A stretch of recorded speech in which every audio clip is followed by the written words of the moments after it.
Ini adalah sebuah SMA di kota Hengshui, Provinsi Hebei, China, di mana para siswa belajar sangat keras sambil menunggu makan siang. Semua ini demi Gaokao, ujian masuk perguruan tinggi. Gaokao dipandang sebagai titik balik nasib seseorang di China. Ini adalah satu-satunya jalan keluar bagi orang biasa dan orang miskin. Ujian ini memilah siswa ke berbagai tingkatan universitas, jurusan, atau langsung ke masyarakat hanya berdasarkan nilai mereka. Tidak ada surat rekomendasi, tidak ada kegiatan ekstrakurikuler, tidak ada penghargaan, tidak ada latar belakang keluarga, hanya nilai Anda. Jika Anda tidak masuk perguruan tinggi, hidup Anda pada dasarnya berakhir. Itulah keyakinan umum. Gagal masuk universitas yang bagus berarti Anda tidak akan mendapatkan pekerjaan yang baik, tidak menemukan pasangan yang baik, atau tidak membanggakan orang tua Anda. Anda dicap sebagai kegagalan. Itulah mengapa orang tua mulai membimbing anak-anak mereka sejak dari dalam kandungan sampai mereka masuk perguruan tinggi. Bahkan sebelum matahari terbit, para guru sudah berada di kampus, mengisi daftar hadir di kertas dan berfoto bersama untuk login. Kemudian mereka menunggu di luar asrama.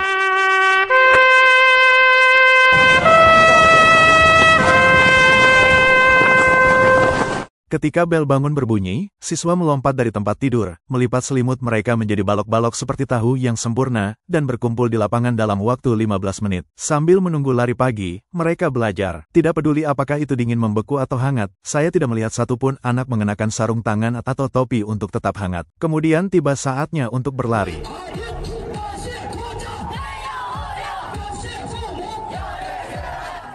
Guru berteriak melalui megafon, "Terima kasih negara, terima kasih para pelindung kita, terima kasih orang tua yang telah membesarkan kita, terima kasih para guru atas kerja keras mereka, terima kasih kepada teman sekelas atas dukungan mereka." Para siswa berteriak balik sebagai respons. Jarak mereka hanya beberapa kepalan tangan, jadi jika seorang anak jatuh, yang lain tidak dapat bereaksi tepat waktu dan akan roboh seperti domino. Semua ini untuk membangun semangat tim. Mereka melakukan lari ini 2 kali sehari.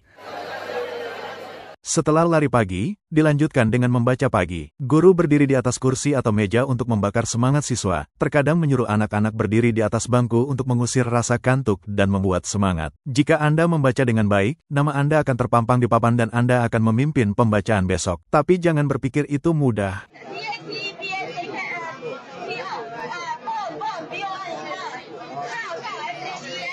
Minum air, mengipasi diri, atau bahkan menyentuh hidung dianggap melanggar aturan. Ruang kelas dan lorong penuh sesak dengan siswa. Setelah kelas, para siswa lari gila-gilaan, bukan untuk keadaan darurat atau antrean kamar mandi, tapi untuk kafetaria.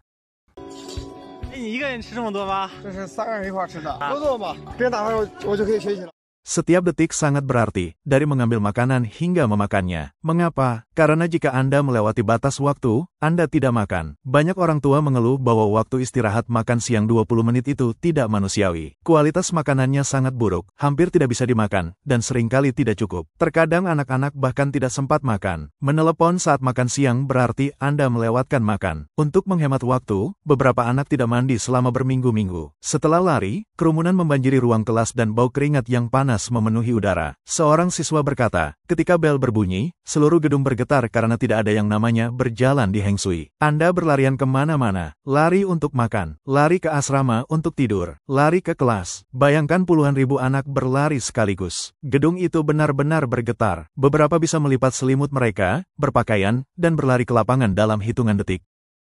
Tapi tidak peduli seberapa gilanya, satu hal yang tidak bisa ditawar, menonton siaran berita yang dikelola negara. Anda harus paham politik dan setia kepada Partai Komunis China agar memenuhi syarat untuk Gaokao.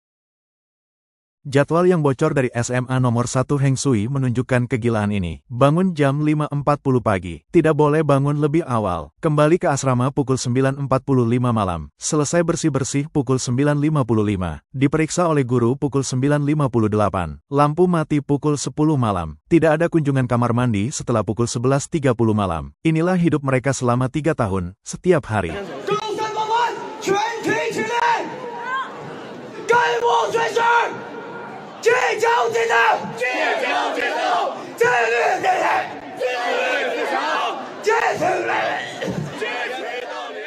Ini disebut model Hengshui. Kota Hengshui adalah pabrik super Gaokao paling terkenal di China. Neraka Gaokao yang mewakili sisi paling ekstrim dari sistem pendidikan China yang berorientasi pada ujian. Beberapa orang tua pindah provinsi hanya untuk menyekolahkan anak-anak mereka di sini. SMA nomor 2 Heng Sui terasa seperti penjara dengan kawat berduri yang dingin, kamera di mana-mana, dan jadwal yang persis seperti di penjara. Namun di sudut-sudut yang paling suram, Anda menemukan tanda-tanda pemberontakan. Gambar-gambar karakter favorit mereka, catatan, keluhan, dan bahkan daftar seni di bilik toilet yang dikurasi. Kata-kata dan sketsa bisu ini adalah teriakan mereka untuk kebebasan. Menyebut Heng Sui sebagai penjara mungkin tidak adil. Tentu, keduanya adalah sangkar dengan buku teks yang sama. Tetapi para tahanan bisa bangun jam 7 pagi dan memiliki 30 menit untuk makan siang. Beberapa anak tidak bisa tahan 1 hari pun dari ini. Yang lain berterima kasih untuk Heng Sui. Ada pepatah, saat Anda tidur, orang lain sudah bangun. Rasa sakit yang tidak ingin Anda alami, orang lain akan menanggungnya. Jika Anda tidak menderita sekarang, Anda akan menderita nanti. Namun semua upaya itu tidak menjamin hasil. Tepat sebelum Gaokao, sebuah video viral di TikTok China menunjukkan seorang siswa senior menangis histeris.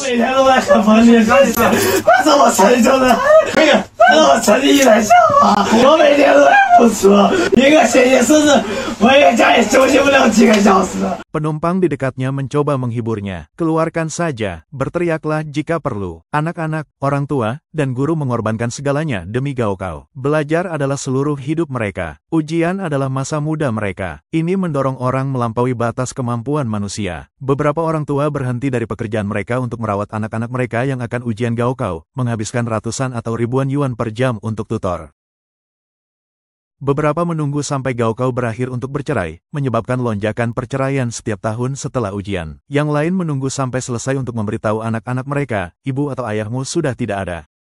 Seorang netizen berbagi, ibu tetangga saya meninggal sebelum Gaokao, tetapi keluarga menyembunyikan hal itu darinya. 20 tahun kemudian, dia masih belum memaafkan dirinya sendiri. Dia menjadi vegetarian, berdoa seperti biksu, dan menghabiskan setiap tahun baru duduk di kuburan ibunya. Dia tidak pernah menikah. Yang lain membalas, bertahan selama 20 tahun. Pria itu terlalu rapuh. Bahkan jika bukan kematian ibunya, sesuatu yang lain pasti akan menghancurkannya. Ini adalah pola pikir modern orang Tionghoa yang didorong oleh keuntungan dan dicuci otaknya oleh budaya PKC. Kemanusiaan dan ikatan keluarga dipandang sebagai kelemahan. Gaokao mengekspos kenyataan yang menyimpang dari seluruh sistem pendidikan. Ini membayangi segalanya, bahkan masa muda itu sendiri, dan menguji batas sifat manusia. Pada tanggal 6 Juni malam sebelum Gaokao, siswa di seluruh negeri merobek buku-buku mereka, melepaskan tekanan yang terpendam selama bertahun-tahun. Bandingkan itu dengan SMA nomor 4 Beijing, sebuah sekolah negeri. Siswa Beijing biasanya menghadapi batas kelulusan masuk yang lebih rendah daripada siswa dari provinsi lain. Pada tahun 2023, batas masuk ilmu pengetahuan Universitas Tsinghua di Beijing sekitar 655, sementara di provinsi-provinsi Gaokao besar seperti Henan atau Shandong, bisa 680 atau lebih tinggi. Jangan meremehkan 25 hingga 35 poin itu. Dengan populasi China, itu adalah selisih ratusan ribu siswa. Sekolah-sekolah terkemuka seperti Tsinghua dan Universitas Peking mengalokasikan lebih banyak tempat untuk warga Beijing daripada provinsi lain. Tsinghua mungkin hanya menerima 20 siswa dari Henan, tetapi lebih dari 100 dari Beijing. Beijing juga mendapatkan soal ujian yang lebih mudah dibandingkan dengan ujian nasional. Masyarakat Beijing didahulukan. Itulah mengapa orang tua menghabiskan jutaan untuk membeli rumah di distrik sekolah Beijing. Di SMA nomor 4 Beijing, siswa senior melakukan perjalanan sekolah untuk memperluas wawasan mereka dan memiliki malam prom yang tak terlupakan untuk mengakhiri masa muda mereka. Beberapa mengatakan kebijakan preferensial Beijing adalah untuk menenangkan dampak dari protes lapangan Tiananmen. Yang lain menyebutnya sebagai tampilan hak istimewa yang terang-terangan. Pada tahun 2025, 13,35 juta siswa mendaftar untuk Gaokao. Sekitar 11 juta akan masuk perguruan tinggi. Sisanya 2,35 juta, beberapa akan mengulang 1 tahun, keluarga mereka mengumpulkan uang untuk mengirim mereka ke luar negeri, mendaftar di pabrik diploma yang tidak jelas, atau langsung masuk ke dunia kerja. Tetapi bahkan gelar master pun hampir tidak menjamin pekerjaan di pasar saat ini, apalagi ijazah SMA. Saat siswa baru memasuki sekolah, yang lain lulus ke pasar kerja yang sudah brutal, membuat musim dingin pekerjaan semakin dingin. Dari sekolah ke masyarakat, semua orang kelelahan. Semuanya melelahkan. Mengapa semakin sulit bagi orang Tionghoa yang pekerja keras untuk bertahan hidup? Jawabannya jelas. Sistem yang busuk adalah akar penyebabnya. Obatnya, cabut akarnya untuk mengakhiri masalah untuk selamanya. Berikut adalah tes bahasa Inggris Gaokao 2024. Coba lihat apakah Anda bisa menyelesaikannya dengan baik. Jawaban ada di komentar yang disematkan.